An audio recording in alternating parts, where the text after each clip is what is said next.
Well, let's talk about education. I'm going to look to you, Representative Marquardt, because I would think that that'd be an issue you track pretty carefully. We have a funding issue. This is a funding year for education, K-12 education. I think we have. There's been some discussion about 2% increase in the formula. Yeah. I think we heard last week that actually there seems to be some agreement on that. Let's talk about education funding generally, where you think that might wind up, where you'd like to see it wind up. Tell our viewers about the status of it. Education has always been our state's top priority, and that's where most of the funding is going to go. I mean, if you take E through 12, now they call it, in higher ed, that's almost 50% of our state general fund budget, and it will continue to do that. We've got a couple proposals out. Right now, the governor has a 2% and a 2% on the basic formula. That's kind of the formula that every single student gets equally, about 2%, 2%. That's be about 120. So if you want to calculate it back home, it's about $120 per student each of the next 2 years. And then the governor has about $175 million in the voluntary pre-kindergarten program, which started last year. And the House came out with a bill which is about 1.5% and 1.5%. And I don't know for sure what the Senate, but I think when all is said and done, I think we're going to wind up with about a 2 and a 2. I really think that's where everything is going to land, and you know, especially with a surplus. You know, I'd like to probably do a little bit more if we could. I mean, the important thing is we've got an achievement gap right now, and that's why pre-kindergarten is so important. Doesn't have to be through the school. We've got early learning scholarships that are, you know, you can go to Head Start, you can go to a provider, you can go to religious, I mean, wherever that is, kind of a mixed delivery system. But we have to start them early, and that's why I really like the governor's approach of putting those dollars into that early start. So that's going to be the debate, is going to be the formula, which I think will wind up 2% and 2%, but also kind of that early childhood piece. I know the House right now is kind of going a little different direction. They eliminated the pre-K, the governor's pre-K in their bill, and then ramped up the early learning scholarship. But I do have to really give Governor Dayton credit here, and I think both sides of the aisle, that when he came in, he said he was going to be the education governor, and he really has been. I mean, even in times when we had deficits, you know, he worked with the legislature, either Republicans or Democrats, and made sure we had increases in funding and made sure it's always been a top priority. Absolutely. Look what we did in 2012 when we came in. 2013, we paid the school districts back for the first time in the history in 1 year.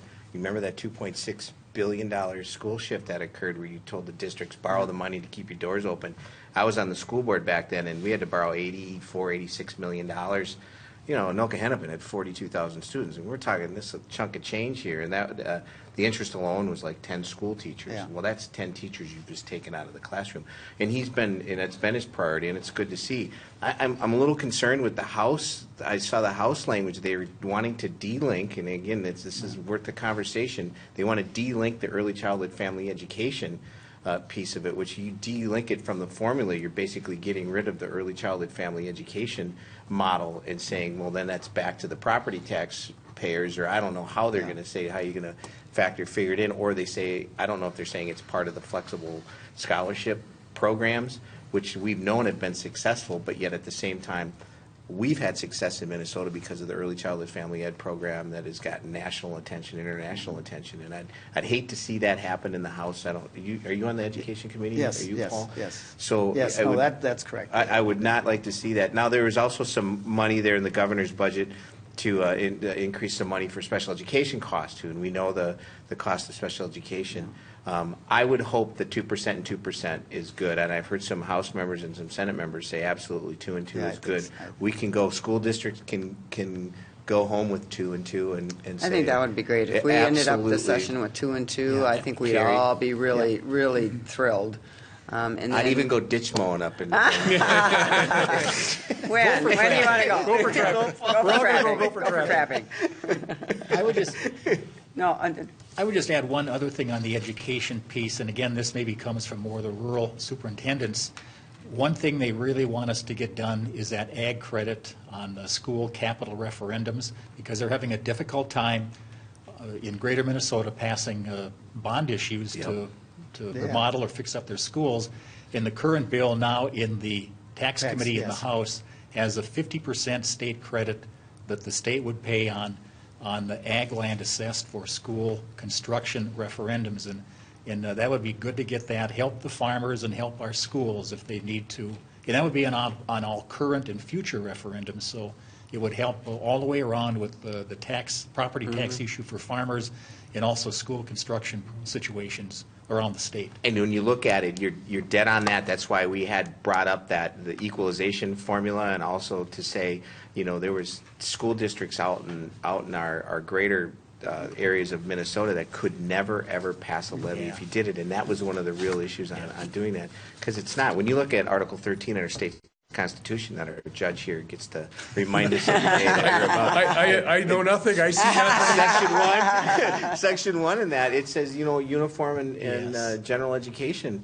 And it's not that way around the state of Minnesota. And those are some really important issues I think all of us need to get behind, because, a kid's a kid's a kid. The zip code shouldn't determine whether or not you either get good service or you don't get good service. So I hope that goes. I hope that's something. Well, and we're hearing statistics at the meetings that in the metro area, they're passing about 88% of their school bond issues. But in rural Minnesota, it's only about 56%. It's just as Representative Anderson mentioned, a lot of it is because we have put farmers in such an unfair, untenable position in these school bond debates that they can't do it.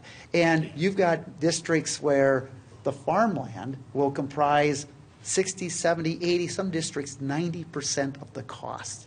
And it just isn't fair, and you're causing division within the communities. And so this is not only, we've got to get this through, and not only good for the farmers, but also I think it levels the playing field for a student in rural Minnesota, making sure they have the same top-notch facilities as someone in the metro area. So let me ask you a question with that.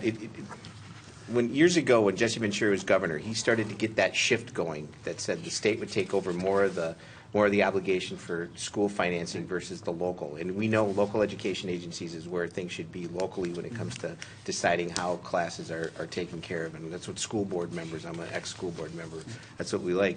So if you would see the state, and I guess this is a philosophical question, go more toward that, taking more and more of that on, and relieving our local, especially our property poor districts out there that are fighting with that, is that something that's worth looking at? And the other thing, let me ask that one, because the feds, we don't know what's going to happen. If we get, all of a sudden, the Department of Education gets eliminated and 38% of funding to states gets eliminated, I just look at the assessment side of it. There's $323 million of federal dollars that have strings attached to assessments within kids in our school districts. All of a sudden, now there's a big hole that we're going to have to fulfill, if we're going to keep doing what we're doing in the state of Minnesota. So I guess. So we'll give you the philosophical question. Sorry, Barry. No, absolutely. You got the teacher here, right? Yeah, no, the equalization is huge. I mean, because you want to be able to basically, on an impact on a taxpayer, get kind of the same quality of education and service at roughly the same cost as someone in a very, very wealthy part of the state. And that is crucial, and that's not happening right now, especially in these really rural districts where you're putting so much of the burden on farmland, and it just doesn't add up. And then some of the districts are so cash poor that they just can't do it. They can't generate enough money without property taxes being so high. So the equalization is huge. I mean, you hit that right on the head. And I would just add, too, talking about the high valuations, there's a county program aid formula we have that helps our counties around the state. But because land values have gotten so high, some of our western counties and southern counties actually have stopped getting that aid program because their valuations are high, population's not real high, so they look on paper like they're a wealthy county, when in fact it's all in inflated farmland values. So we need to change that formula too. Senator Ruud, last word on education funding. Anything else that you'd like to offer?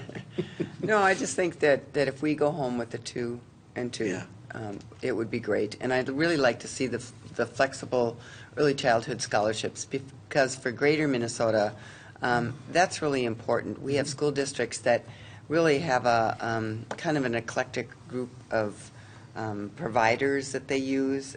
We have Native American providers. We have very rural. We have school districts the size of Rhode Island in greater Minnesota. And so allowing those flexible scholarships and allowing schools to really choose the students that really are at greatest need and help them. I think that's really important.